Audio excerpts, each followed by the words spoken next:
Shabbat Shalom. Kol Halal Yahweh Bashem Yahweh Shabbat Hashem Kwadash. Double honors to the apostles and other bishops of GMS, even the elders that came before them that taught us the truth. Shabbat Shalom. The salutations to all the brothers out pushing the word of truth and sincerity. Hopefully, like to have you, David. The Aquat that are listening, learning, being a pillar of rest, 144,001 third, the hopeful elect of Israel. I'm the brother slash elder, back with World War III Daily Update. Shabbat Shalom and salutations to you all.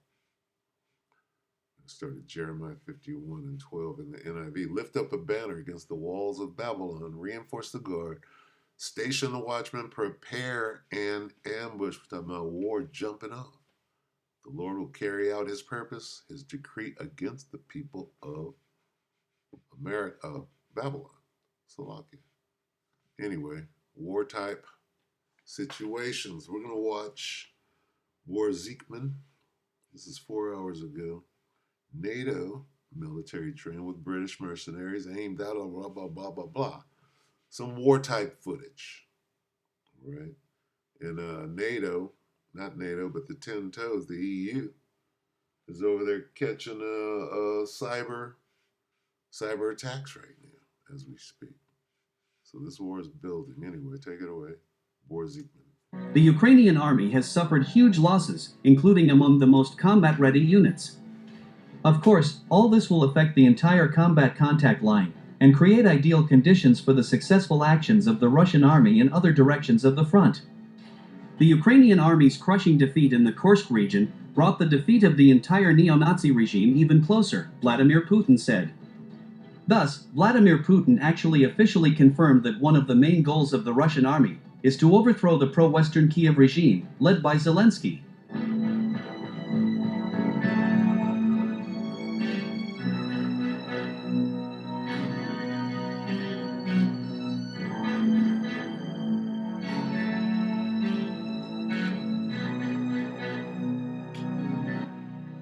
It is noteworthy that Vladimir Putin's words about the negative consequences for the Ukrainian army in other directions of the front have already begun to come true. So, a few hours ago, military correspondents reported on the Russian army's serious success in the Pokrovsk direction of the front. In particular, war correspondent Andrei Rudenko confirmed that Russian troops had completely liberated the settlement of Berezovka.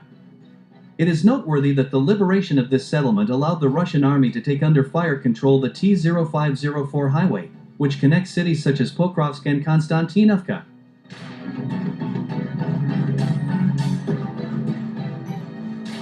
This highway was of strategic importance for the Ukrainian army. The fact is that the Ukrainian High Military Command used this highway to transfer equipment and manpower to Chasiv Yar. Undoubtedly, the loss of such a strategically important logistical hub by the Ukrainian troops will have a negative impact on the Ukrainian army units in Chasiv Yar and Konstantinovka.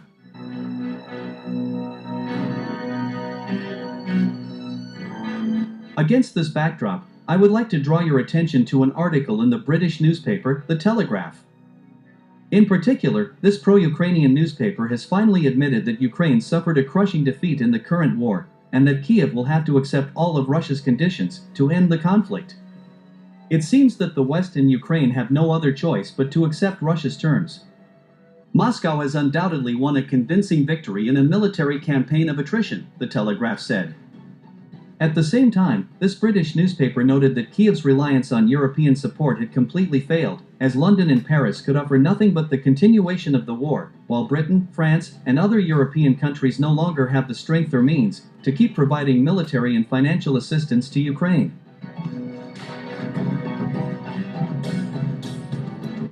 I'm going to go ahead and stop it right there. So as you can see, the war drones on, right?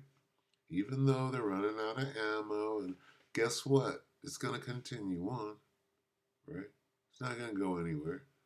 They might call for a little ceasefire or wave a white flag for a minute, but then it's going to get right back cracking again.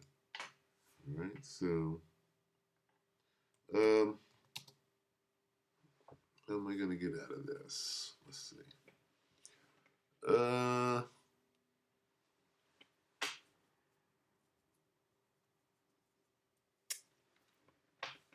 Let's go to 2 Ezra 16.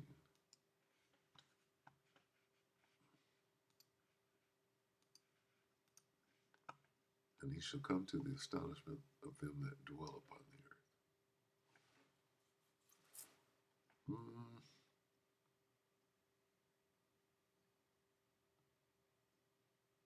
Let's go here. In the wars. Okay. Here's what's going to happen over there. Right? What's going on in Ukraine right now?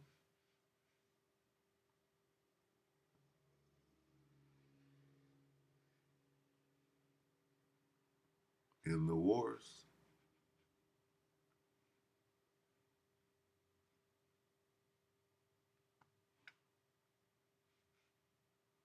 Let's start at 32. Second Ezra 16 and 32. And the earth shall be laid waste, and the flower of the Salat. Again. Second Ezra 16:32.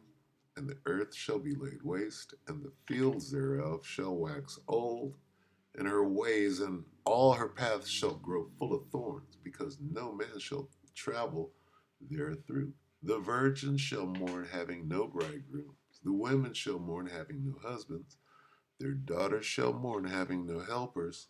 In the wars shall their bridegrooms be destroyed, and their husbands shall perish of famine. Okay, so this is the time that we're in. In the wars. What wars? The Eastern European War.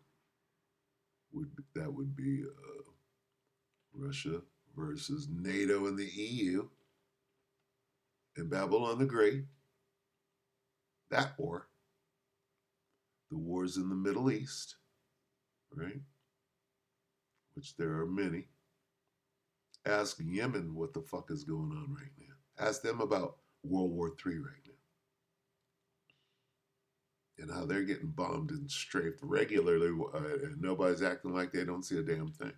Nobody sees a genocide. But these wars are jumping off. That's for goddamn sure. All right? India and Pakistan. Come on. China's checking don't fuck with the United States. Don't you do no trade. That's the war. In the wars shall their bridegrooms be destroyed, and their husbands shall perish of famine.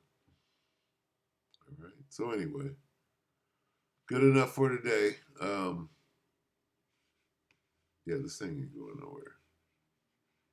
All these regional wars are going to culminate in what?